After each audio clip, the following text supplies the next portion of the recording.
And weeks went by, dulling the edge of that dreadful day, but the remaining visages were more than cerebral. The village didn't take long to engage in its brand of catharsis. Many ravaged corpses now stood as scarecrows across the wood line. Impaled through every opening, they were standing nests for the vermin. A warning to those that might come after, the savagery of the righteous man. Hello, this is Kyle, also known as AlienTude, and today I have a kind of short and informal review of this push dagger designed by my friend the Levin Lance and created by Purna Darnal. Now, this push dagger is in support of the Levin Lance's greater fiction that he's created centered around the Lodge, and I've featured several different reviews of weapons that were designed for that same purpose. And I will link to them below, along with one or two other videos that Kane Shin reviewed similar swords, and I think there was a Warhammer in there. And you can watch those videos to get a better idea of what the Lodge is all about and learn more about the fiction of the Lodge. And I'll sprinkle a few bits in this video as well.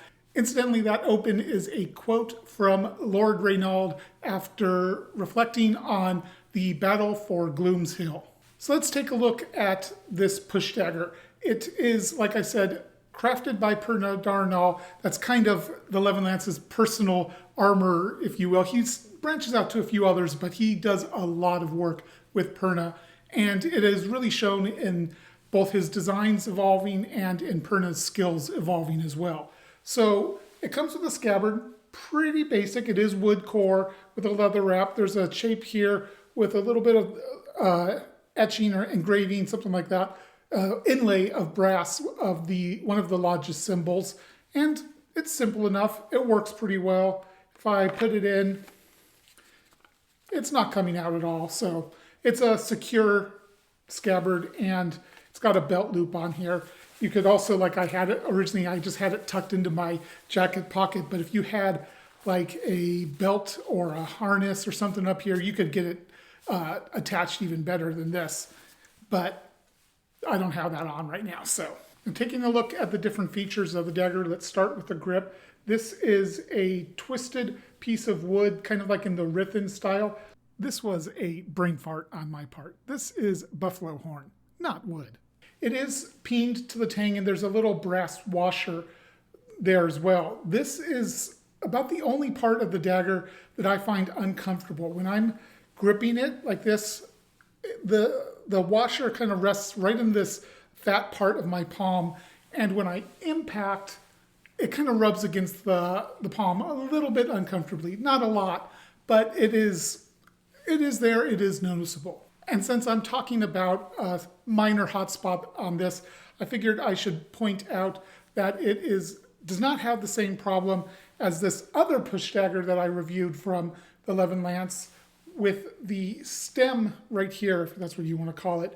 This, while it's rounded over a little bit, when I would impact with this, it did rub against my fingers pretty harshly and didn't feel very good when there were harder impacts. Well, on this one, Nate kind of made that also rithened. He had it rounded pretty much completely and then rithened in there. And I don't have that problem with this dagger at all. This is a much more comfortable stem. One little really cool detail that the Levin Lance put into this is that the ends of the grip are carved with rose appearance, and it's on both ends, and it looks really nice. There's a lot of little attention to detail like that in pretty much all of his weapon designs, and he really likes going that extra mile, putting a little bit more decoration into the weapons.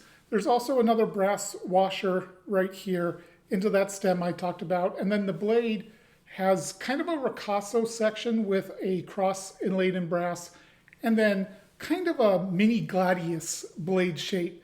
Now, this was not blackened by Purna. Nate did the blackening afterwards himself. So the blade with that Maine's gladius type of shape to it has a bit of a wasting in here, flares out, and goes into a pretty acute tip with a strong central ridge throughout the entire blade. Now, since this is made by Purna Darnal, he does not go for that perfect aesthetic. He goes for a much more handmade look, and it's definitely noticeable here. There's a few pock marks in the brass inlay. The polish is pretty close to a blackened mirror, but it could be improved. Just all around, there's little bits of signs of mead handmade, and that's just what you're going to get if you decide to buy something from Purna Darnal. He has that's the way he goes about it. One thing you'll also usually get from Purna is a very sharp edge. So it cut there pretty well, and then it started tearing. I think that was right at the transition where the belly starts swelling back down. Yeah, this is quite sharp.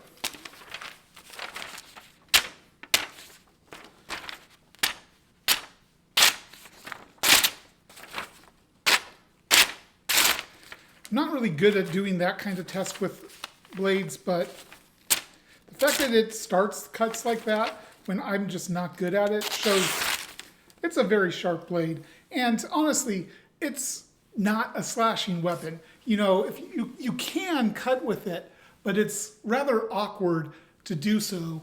There's a few types of cuts that you could do. You could certainly do a downward cut like that, but this is primarily a thrusting weapon. Still, that level of sharpness is good for if you do want to do some cuts with it.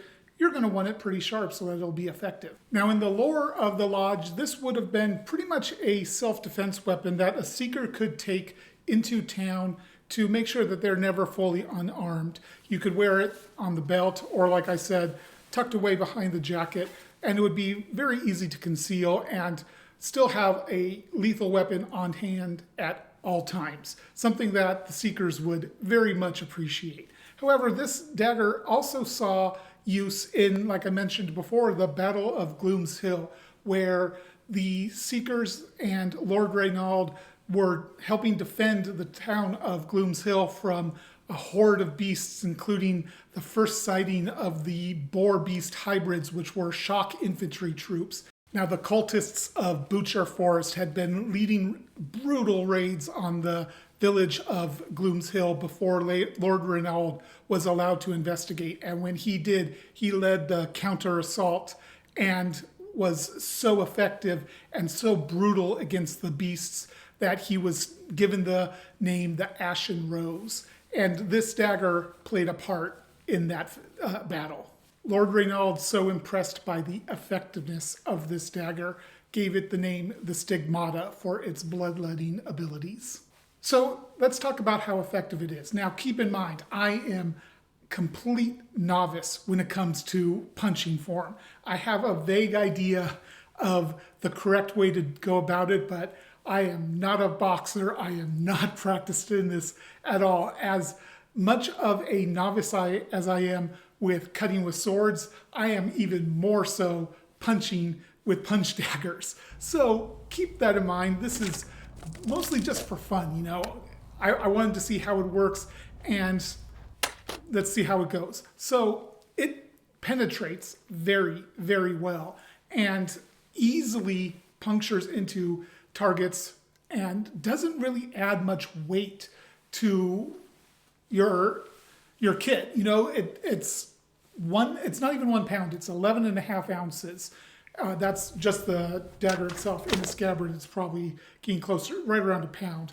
So it's very light, it's very easy to move it around. You can, do different techniques with it. Again, I am not a puncher, so, if I get into a puncher stance, you can probably tell I don't know what the hell I'm doing when it comes to punching, but it penetrates very well, very effectively, and it can do a little bit of cutting too. It's not a very effective cutter in my hands, but again, it's not really supposed to be. It is a thrusting weapon first, foremost, and cutting is a pretty distant second place of what it's intended to do. All right, that's pretty much what I have to say about this push dagger. If you wanted to get one for yourself, the price would probably be around $300. And I would recommend you contact the Levin Lance to discuss the design, see if he has improvements that he would like to put into it. And then he can probably coordinate with Purna to make it. He has a really good working relationship with Purna, and it will definitely smooth things over, especially the language gap and just expectations, all that kind of thing. I really recommend talking to the Levin Lance first if you wanted to get something like this. And I will put a link in the description to both his YouTube page and his email address so that you have a way of getting in contact with him. As for me, do I think this push dagger is worth it? Well, I am not the target audience for this. I have no clue how to use it, and it's just not really my cup of tea. But it is very cool. I really like the overall design. It's a beautiful design. It's really well done. It's very well executed. So if it's what you're looking for, if you want something like this, absolutely, it is worth the price. But for me, I probably wouldn't buy this specifically myself. But that's just my opinion on what I like to collect. And this is not really what I like to collect. I do think this is worth it if it's something that you would want to have in your collection or just play around with. But anyways, that's all I've got for you today. I want to give a special shout out to the Levin Lance for allowing me to hold on to this dagger longer than I meant to. Until next time, Alien Dude out.